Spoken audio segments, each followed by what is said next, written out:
Temperature. In this lecture we will study atmospheric temperature and its effects on human health.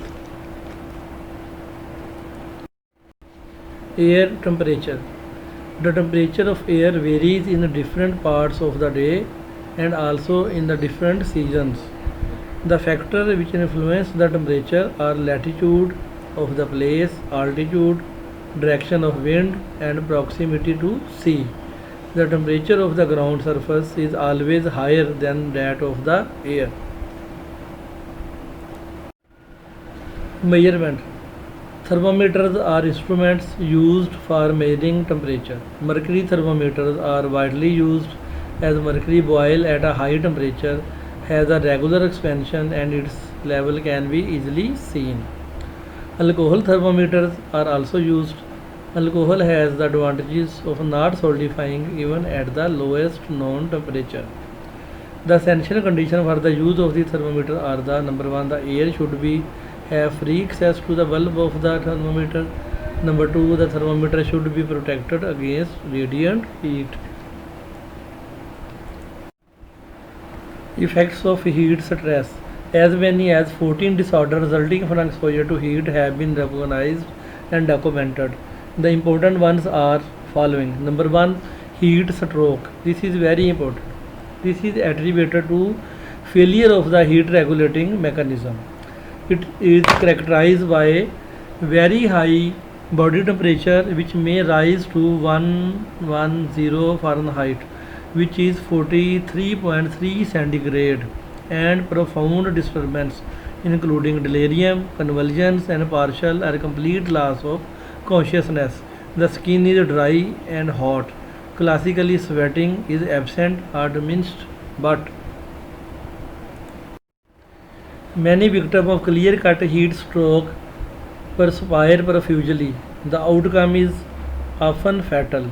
Even every patient has brought quickly to medical attention. Deaths per cases ratio of 40% or more have been reported.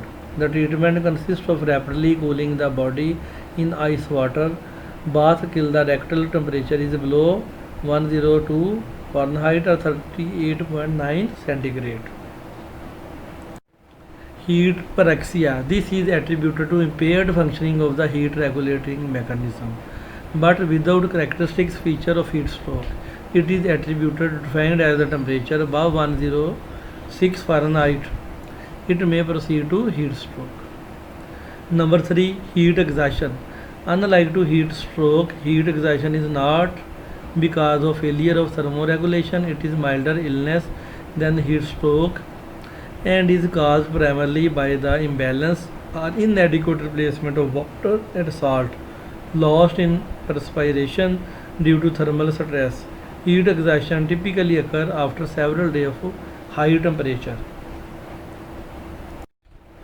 Body temperature may be normal or moderately elevated, but it is uncommon to exceed 102 Fahrenheit or 38.9 centigrade. The symptoms, primarily dizziness, weakness, and fatigue, are those of circulatory distress.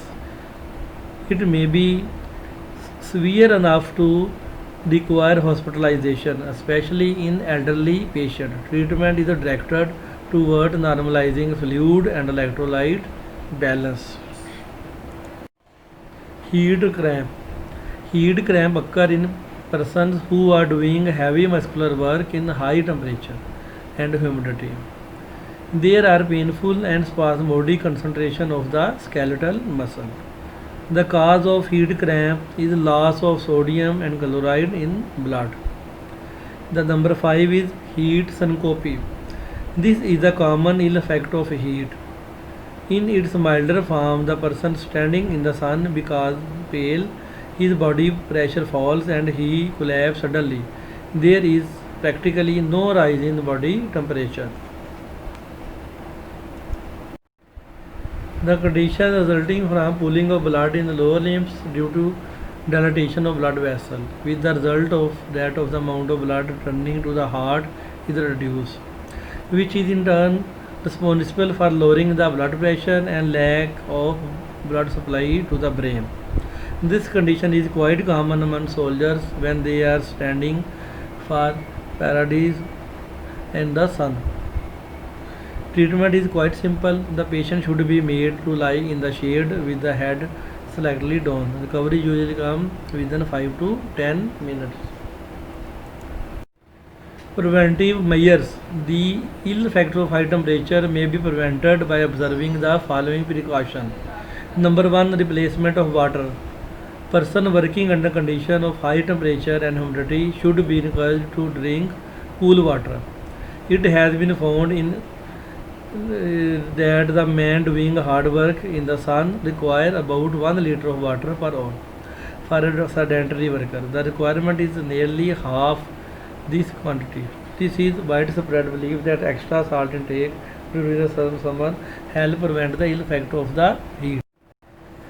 Regulation of work. The duration of exposure to a hot environment should be cut down. There should be a period of rest in between intense work. If signs such as headache and dizziness appear, the person should be removed to a cooler environment and the necessary treatment given. Number 3. Clothing. The clothing worn should be light, loose and light colors. Protective devices. Protective goggles, shields and helmets are helpful.